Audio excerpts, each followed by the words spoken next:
Pemerintah melalui Kementerian Keuangan resmi memperpanjang masa berlaku insentif pajak pertambahan nilai ditanggung pemerintah atau PNDTP sebesar 100% atas penyerahan rumah tapak dan satuan rumah susun hingga Desember 2025. Perpanjangan tersebut berdasarkan Peraturan Menteri Keuangan Nomor 60 Tahun 2025. Insentif ini memang sampai dengan hari ini bukan kepada teman-teman semua, kami belum juga atau belum ada sama sekali rapat atau pertemuan dengan kementerian lembaga lain ya, terkait dengan berlanjutan insentif ini. Jadi bisa kita asumsikan karena sampai dengan hari ini belum ada pernah diskusi atau rapat-rapat pertemuan, sehingga asumsinya memang insentif ini sudah akan berakhir sesuai dengan regulasi yang ada.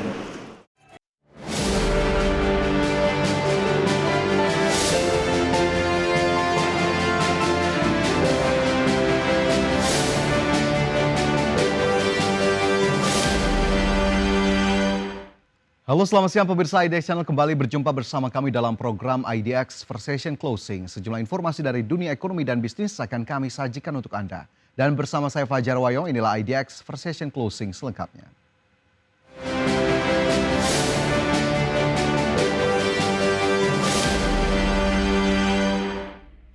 Kita ke informasi pertama, pemirsa. Pemerintah resmi memperpanjang masa berlaku insentif pajak pertambahan nilai ditanggung pemerintah atau PPNDTP sebesar 100% sektor properti. Perpanjangan PPNDTP 100% ini untuk mendorong daya beli masyarakat pada sektor perumahan. Pemerintah melalui Kementerian Keuangan resmi memperpanjang masa berlaku insentif pajak pertambahan nilai ditanggung pemerintah atau PNDTP sebesar 100%. Atas penyerahan rumah tapak dan satuan rumah susun hingga Desember 2025. Perpanjangan tersebut berdasarkan Peraturan Menteri Keuangan Nomor 60 Tahun 2025. Dalam pertimbangannya, pemerintah menyebut kebijakan perpanjangan PPNDTP 100% untuk mendorong daya beli masyarakat pada sektor perumahan. Dalam aturan tersebut ditegaskan bahwa insentif PPN diberikan sebesar 100% untuk bagian harga jual sampai Rp2 miliar. Skema ini berlaku bagi rumah tapak maupun unit rumah susun dengan harga jual paling tinggi Rp5 miliar. Adapun properti yang bisa memanfaatkan insentif ini, rumah atau apartemen baru, siap huni, belum pernah dipindah tangankan, dan sudah memiliki kode identitas rumah yang terdaftar di aplikasi resmi Kementerian Pekerjaan Umum dan Perumahan Rakyat atau Badan Pengelola Tabungan Perumahan Rakyat. Fasilitas PPNDTP akan gugur apabila rumah atau apartemen yang dibeli dipindah tangankan dalam jangka waktu 1 tahun sejak penyerahan. Dari Jakarta, Tim Liputan IDX Channel. Pemerintah melalui Kementerian Perindustrian memastikan akan menyetop insentif mobil berbasis baterai atau Battery Electric Vehicle impor pada akhir tahun 2025. Di mana hal ini untuk melihat kepastian komitmen investasi para pabrikan mobil listrik sekaligus melindungi industri dalam negeri yang sudah memenuhi tingkat kandungan dalam negeri atau TKDN. Kementerian Perindustrian memastikan bakal menyetop insentif mobil listrik berbasis baterai atau BEV impor dalam bentuk utuh atau completely built up atau CBU.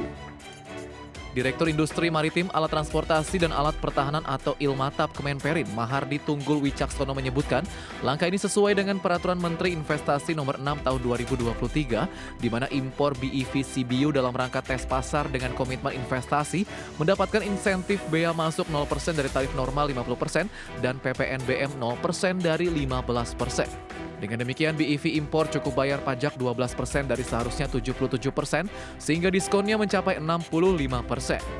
Selain itu, selama 2024 hingga 2026, TKDN BEV yang bisa mendapatkan insentif mencapai 40%, sedangkan pada 2027-2028 mencapai 60%. Insentif ini memang sampai dengan hari ini bukan kepada teman-teman semua, kami belum juga atau belum ada sama sekali rapat atau pertemuan dengan kementerian lembaga lain ya, terkait dengan berlanjutan insentif ini. Jadi bisa kita asumsikan karena sampai dengan hari ini belum ada pernah diskusi atau rapat-rapat pertemuan, sehingga asumsinya memang insentif ini sudah akan berakhir sesuai dengan regulasi yang ada. Kemenperin berharap langkah tersebut membuat populasi kendaraan listrik meningkat. Adapun pada tahun 2024 total populasi kendaraan listrik mencapai 207.000 unit, meningkat sebesar 78% dari tahun 2023 yang berjumlah 116.000 unit. Jakarta, Di Firmansyah, IDX Channel. Kementerian Dalam Negeri mencatat kinerja realisasi anggaran pendapatan dan belanja daerah 2025 masih di bawah kinerja tahun sebelumnya. Hingga 22 Agustus, realisasi pendapatan daerah baru terkumpul 726,07 triliun rupiah atau 54,44% dari target sebesar 1.353,08 triliun rupiah. Kementerian Dalam Negeri mencatat kinerja realisasi anggaran pendapatan dan belanja daerah atau APBD 2025 masih tertinggal dibandingkan tahun sebelumnya. Dalam rapat dengan Komisi 2 DPR RI, Wakil Menteri Dalam Negeri Bima Arya mengungkapkan hingga 20 Agustus 2025, realisasi pendapatan daerah baru terkumpul 726,07 triliun rupiah atau sebesar 54,44% dari target sebesar 1.353,08 triliun rupiah.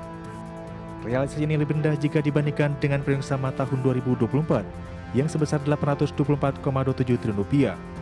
Bima menegaskan pelambatan kinerja APBD menjadi PR bagi Kemendagri untuk terus mendorong kinerja APBD agar bisa merasakan target yang disepakati. Dari segi pendapatan, ya, alokasi APBD ini 1.353,08 itu pendapatannya. Dan per 22 Agustus realisasinya mencapai 54%. Ini agak di bawah dari waktu yang sama dibandingkan dengan tahun anggaran 2024 gitu. Sejumlah provinsi menunjukkan kerja pendapatan yang cukup baik, di antaranya Yogyakarta, Kalimantan Barat, Jawa Timur, Papua Tengah, Bali, Sumatera Barat, dan Jawa Barat. Sementara provinsi dengan realisasi terendah yakni Kalimantan Tengah, Papua Pegunungan, dan Papua Barat Daya. Pada level Kabupaten Sumbawa Barat mencatat realisasi pendapatan hingga 133%. Namun demikian, hampir 375 kabupaten lainnya masih mencatat realisasi di bawah 40%. Di Jakarta, Tim Liputan IDX News. Pemirsa, Bank Indonesia meluncurkan Quick Response Code Indonesian Standard atau KRIS antar negara Indonesia-Jepang. Masyarakat Indonesia nantinya dapat menggunakan KRIS di 35 merchants di Jepang dengan memindai JP QR Global melalui aplikasi pembayaran domestik tanpa perlu menukar valuta asing. Bank Indonesia resmi meluncurkan Quick Response Code Indonesia Standard atau QRIS antar negara Indonesia-Jepang. Gubernur Bank Indonesia Peri Warjo mengatakan implementasi QRIS antar negara tidak hanya menyederhanakan transaksi tapi membangun ekonomi digital yang inklusif terutama UMKM yang merupakan tulang punggung perekonomian, para wisatawan serta menjadi bagian perekonomian global yang semakin terintegrasi. Masyarakat Indonesia nantinya dapat menggunakan QRIS di 35 merchant di Jepang dengan memindai GPQR global melalui aplikasi pembayaran domestik tanpa perlu menukar valuta asing. I repeat, this is a new chapter of closer cooperation between Indonesia and Japan through digital. Indonesian-Japan payment connectivity. It is indeed a powerful commitment to our shared vision. Inisiatif kerjasama ini juga melengkapi Local Currency Transaction atau LCT antara Indonesia dan Jepang yang disepakati pada tahun 2019 dan mulai diimplementasikan sejak tahun 2022. Adapun pada periode Januari hingga Juli 2025 nilai transaksi LCT Indonesia-Jepang tercatat mencapai 5,1 miliar dolar Amerika Serikat atau meningkat dibandingkan periode sama tahun sebelumnya yang sebesar 2,23 miliar dolar Amerika Serikat. Dari Jakarta, di Firmansyah, Tim Liputan IDX Channel. Ya, masih ada sejumlah informasi lainnya pemirsa yang akan kami hadirkan untuk Anda usai jeda, tetaplah bersama kami.